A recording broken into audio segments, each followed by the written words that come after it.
ہیں.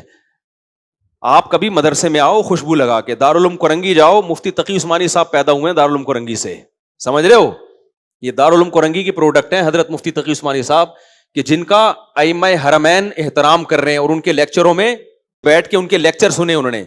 5 سال عرب علماء کے رئیس رہے ہیں وہ, جن میں سعودی عرب کے مفتی بھی تھے. سعودی عرب کے مفتیوں نے ان کے ماتحت کام کیا ہے. تو اس نے بڑا پروپیگنڈا کیا کہ مدرسوں میں منجن بکتا ہوتا تو مفتی تقی عثمانی صاحب پیدا نہ ہوتے. وہ سمجھ رہے ہو, مفتی تقی صاحب پیدا نہ ہوتے جن کو علماء حرمین.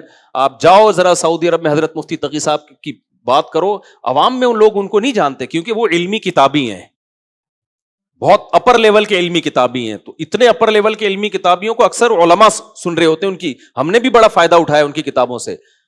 ان کی جو علمی کتابیں وہ تو عربی میں ہیں, یہ تو ایک عربی عبارت اگر زبر زیر پیش ہٹا دو وہ عبارت نہیں پڑھ سکتا.